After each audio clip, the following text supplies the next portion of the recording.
Hello friends, welcome to Vijaya creation. நம்ம இன்றைக்கி என்ன பார்க்க போகிறோம்னு பார்த்தீங்கன்னா, ஒரு கமன்னு ஒரு மணமான ஒரு மீன் குழம்பு தான் பார்க்க போகிறோம். செம்ம டேஸ்ட்டாக இருந்தது. நான் டிஃப்ரெண்ட்டாக பண்ணியிருக்கேன் பாருங்கள். இப்போ நம்ம எப்பவும் கொத்தமல்லி, மிளகாத்தூள், மிளகு எல்லாத்தையும் வறுத்து, தேங்காய் எல்லாம் வறுத்து தான் இந்த பிள்ளைச்சிரா மீன் குழம்பு வைப்போம். பட் அதை கொஞ்சம் வித்தியாசமாக பசங்களுக்கு பிடிச்ச மாதிரி வேறு மாதிரி வச்சுருக்கேன். வாங்க எப்படி பண்ணலான்னு பார்க்கலாம். அதுக்கு ஒரு கடாயை எடுத்து அடுப்பில் வச்சுட்டு அதை சிம்மில் வச்சுட்டு இப்போ நல்லா தேவையான புளியை கரைச்சி, நல்லா கொஞ்சம் புளி தூக்கலாக இருந்தால் தான் இந்த குழம்பு நல்லாயிருக்கும். நம்மளுக்கு எவ்வளோ தேவையோ அந்த புளியை நல்லா கரைச்சி இந்த தண்ணி எடுத்து வச்சுருக்கேன். அது கூட 2 ஸ்பூன் அளவு குழம்பு மசாலா பொடி போட்டுட்டு, அது கூடயே 1.5 ஸ்பூன் அளவு மிளகு பொடி நல்லா வறுத்து திரித்து பவுடர் பண்ணி வச்சுருக்க மிளகு பொடி போட்டுட்டு, 1 ஸ்பூன் வந்து நம்ம வத்தல் பொடி போட்டுக்கோங்க. போட்டுட்டு 1/4 ஸ்பூன் அளவு மஞ்சள் பொடி போட்டு நல்லா அந்த புளி தண்ணியோடு அதை நல்லா கிண்டி விடுங்க. கிண்டி கொடுத்துட்டு அதை அப்படியே ஒரு ஓரமாக வச்சுப்போம்.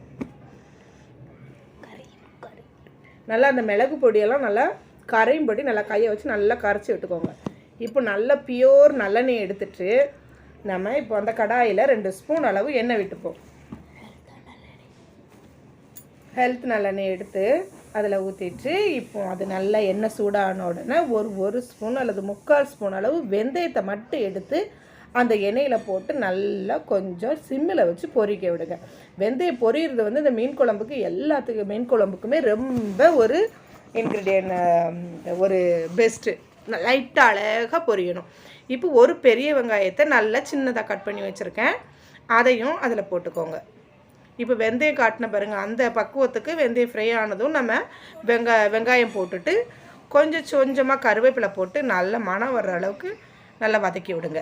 இது வதக்கிட்டு இருக்கும்போது ஒரு 3 பச்சை மிளகாவை 2ஆக கீறி அதையும் அதில் போட்டுக்கோங்க. போட்டுட்டு நல்லா கிளறி விடுங்க. இப்போ நல்லா கிண்டி விட்டுட்டு அது வதங்குற வரைக்கும் கொஞ்சம் வெயிட் பண்ணுவோம். இப்போ ஒரு 10 அல்லது 15 அளவு பூண்டு எடுத்து அதை உரித்து வச்சுருக்கேன். அதையும் அது கூடயே போட்டுட்டு வெங்காயத்து கூடயே அதையும் நல்லா வதக்கிக்கோங்க.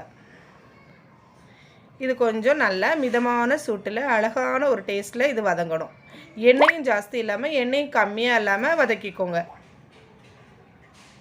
இப்போது ஒரு தக்காளியை மட்டும் நான் நல்லா சின்னதாக கட் பண்ணி எடுத்து வச்சுருக்கேன். அந்த வெங்காயம் கொஞ்சம் ப்ரௌன் ஆனதும் இந்த தக்காளியை போட்டு அதையும் நல்லா வதக்கிட்டு, தக்காளியும் வெங்காயம் நல்லா வதங்கிறதுக்காக நம்ம அது டைமில் அதுக்கு மட்டும் தகுந்த உப்பை அதில் போட்டுட்டு நல்லா கிண்டி விட்டுட்டு, இப்போ நம்ம அதை க்ளோஸ் பண்ணுறதுக்காக கொஞ்சம் வெயிட் பண்ணுவோம்.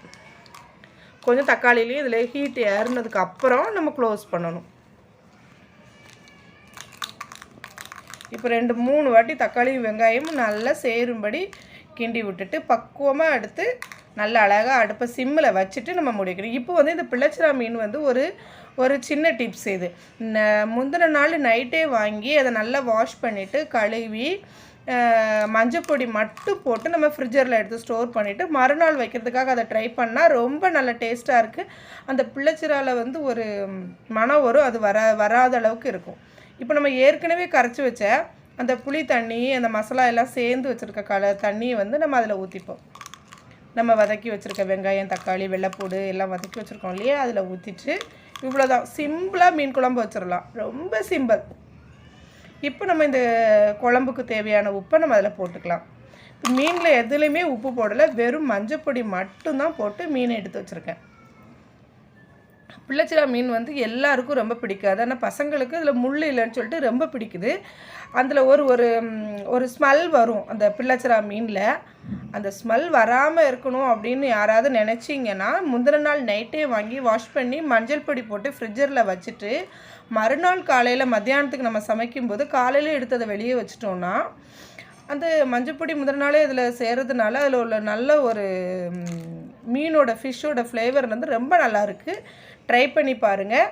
இப்போ குழம்பு நல்லா கொதிச்சுட்டு ஃபிஷ்ஷும் ரெடியாக இருக்குது. நம்ம அதில் எடுத்து ஒன்றா போட்டு அதை நல்லா லாஸ்ட் எண்டில் தான் நம்ம போடுறோம், கவனிச்சுக்கோங்க. பிள்ளைச்சிரா மீன் உடனே வெந்துடும், பார்க்குறதுக்கு தான் முள் இல்லாத மாதிரி இருக்கும்.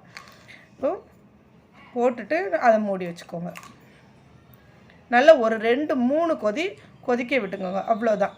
ரொம்பையும் பேஸ்ட்டு மாதிரி இல்லாமல் ரொம்பையும் தண்ணியாக இல்லாமல் அவ்வளோ ஒரு அழகாக நம்ம கரெக்டான ஒரு பக்குவத்தில் ஸ்டவ் ஆஃப் பண்ணிடுங்க. பாருங்கள் எப்படி வந்திருக்குன்னு சொல்லிட்டு. நிறைய குழம்பு வச்சு அது இது பண்ண முடியலை அப்படின்ல இந்த ஃபிஷ்ஷை மட்டும் எடுத்து வச்சு கொஞ்சமாக குழம்பு கொடுத்து சப்பாத்தி கூட தொட்டு நம்ம இதில் சாப்பிட்டுக்கலாம். ரைஸுக்கும் நல்லாயிருக்கும். இந்த மாதிரி வச்சு பாருங்கள். பிள்ளைச்சிரா மீன் கண்டிப்பாக இந்த மாதிரி ட்ரை பண்ணி பார்த்துட்டு எனக்கு சொல்லுங்கள் கமெண்டில். ரொம்ப டேஸ்ட்டாக இருந்தது. பாருங்கள் எப்படி இருக்குன்ட்டு. மசாலா அப்படியே மீனில் உடனே சேர்ந்துடுச்சு. இந்த வீடியோ பிடிச்சிருந்தா லைக் பண்ணுங்கள், ஷேர் பண்ணுங்கள், கமெண்ட் பண்ணுங்கள். தேங்க்யூ.